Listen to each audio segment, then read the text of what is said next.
Ayan mga bossing, try natin tong GC mag natin na 177 na naka 14 inches long barrel lang sa 60 meters, pero nakasera to sa sa 15 meters. Ngayon 60 meters tayo.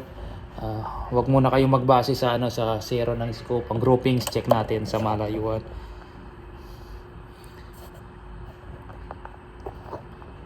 Zoom natin.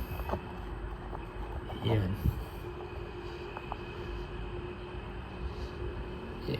Target natin yung isang tama doon. Yan. Puro doon tayo, groupings tayo magbase mga bossing. Dahil wala sa zero yan, kasi naka zero 15 meters.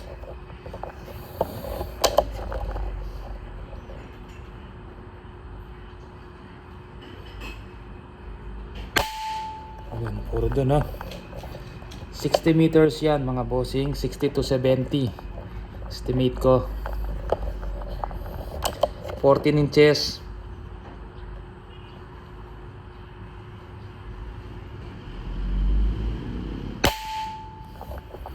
Check lang natin yung groupings, kung ano yung groupings sa 60 to 70 meters.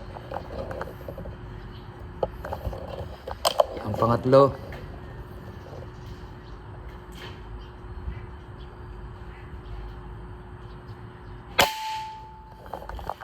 Yan, hindi siya nakagato. Yan, medyo malakas pa ang hangin mga bossing.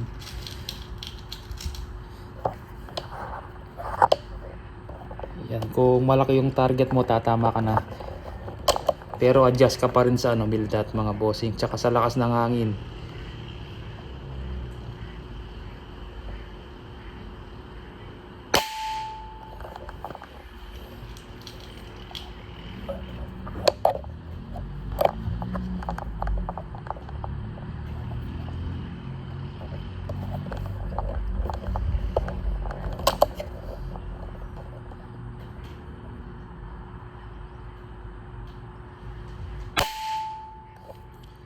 Yun.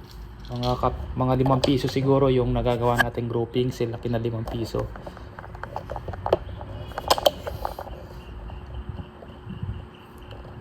Kulang pa sa tune, pero maganda na yung groupings.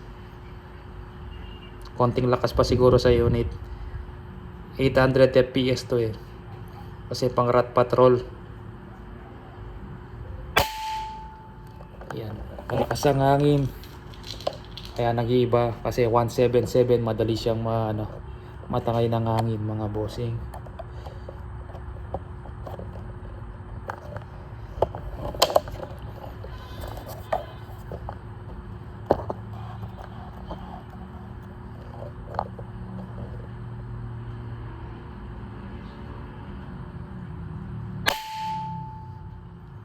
Yan ang groupings.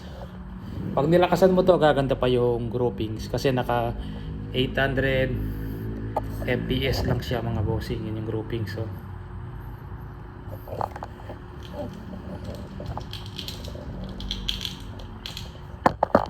60 to 70 meters po yan mga bossing. Yan, kasi ito pang rat patrol ko lang siya. Pang 20 to 30 meters lang ang tune ko. Ang mga binabaril ko dito, trinay ko lang sa pang long range.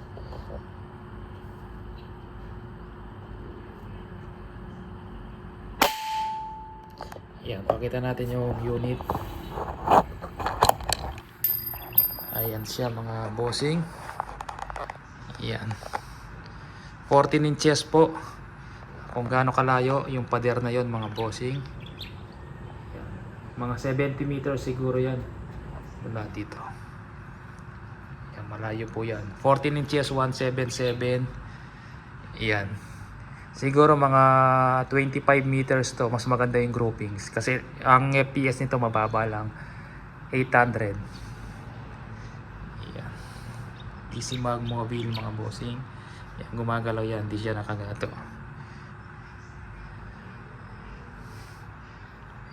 Kita nyo naman yung groupings, panalo na kung silaki ng pato yung babarilin mo. Kung ganun yung kalayo yung target, alam mo na kung kung saan mil dot ka mag-a-adjust. Tsaka depende sa lakas ng hangin mga bossing. Yung hangin papunta dito. Kaya yung 177 yung tama natin pumupunta dito. Pero yung groupings hindi na masama. Maganda na yan para sa 14 inches long barrel. Ito po unit ko mga bossing. Share ko lang po. Yan. Mga nagtatanong kasi kaya bang tumama ng 50 pataas ang 14 inches. Po, kayang-kaya po mga bossing. Kita nyo yung groupings, ganito lang. Mga 5 piso. Yan. Kung ang target mo ay silaki ng pato, tapos alam mo na kung saan ka mag-a-adjust sa mil dot. Tatama at tatama ka mga bossing. Yan. Pero sa 15 to 20 meters, pellet to pellet po ito. Yan. Pag nilakasan mo, gaganda pa yung groupings niyan. Siguro gawin mong 850.